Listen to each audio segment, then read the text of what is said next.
Assalamualaikum warahmatullahi wabarakatuh. Salam sejahtera bagi kita semua. Perkenalkan, saya Audi Diva Yudanti dari Akuntansi FEB UGM 2020. Nah, seperti yang di judul, pada kesempatan kali ini saya akan membahas tentang more self-love, less insecurity.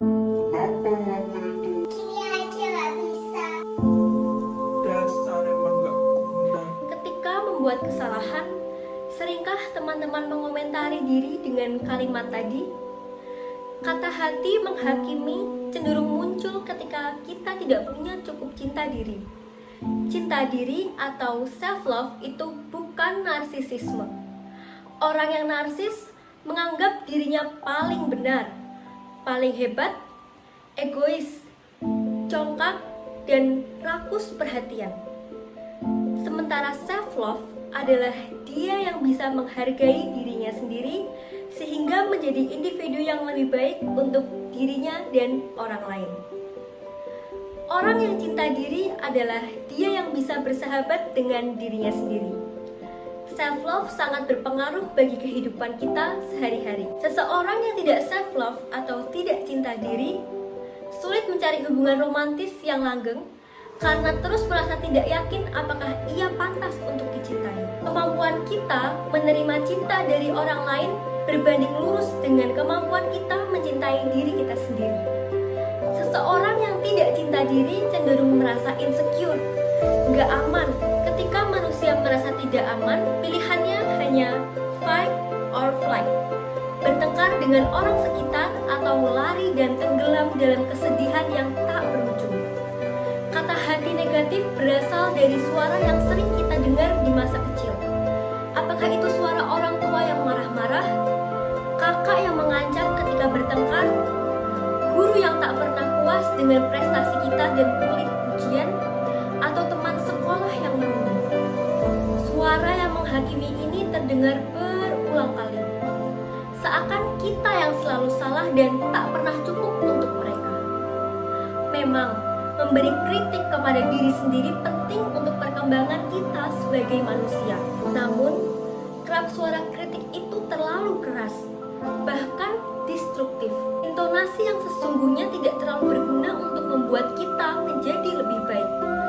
Kritik destruktif berkepanjangan bahkan bisa mendorong kita jadi putus asa, depresi, atau bahkan bunuh diri karena benci diri. Teman-teman, mulai tumbuhkan cinta pada diri sendiri, jadilah sahabat terbaik bagi diri sendiri. Ketika kata hati mulai mencambuk secara bertubi-tubi, sadari, ganti suara hati ini dengan suara yang menenangkan yang pernah kita dengar dalam hidup kita. Apakah itu suara sahabat terbaik, seorang psikiater, atau penulis favorit penuh kebijaksanaan?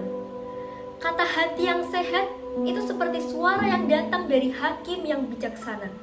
Seseorang bisa membedakan mana yang baik, mana yang buruk, tetapi juga bisa memaafkan, adil, akurat dalam memahami masalah, sehingga bisa membantu kita mencari jalan keluar. Nah, bagaimana mulai menjadi sahabat atau hakim yang bijaksana bagi diri kita sendiri? Seorang sahabat menyukai kita apa adanya, bahwa kita ini sudah cukup, tidak kurang, tidak lebih. Seorang sahabat punya welas asih. Ketika kita gagal dan pasti gagal dalam hidup, mereka pengertian. Gak apa-apa, nanti coba lagi. Jikalau saya sudah putus asa dan sedih, jikalau suara menghakimi terus-menerus, menghujam pikiran dan tubuh saya ingat kembali dan ulangi dalam hati. Tidak apa, kamu sudah berusaha berbuat sebaik mungkin.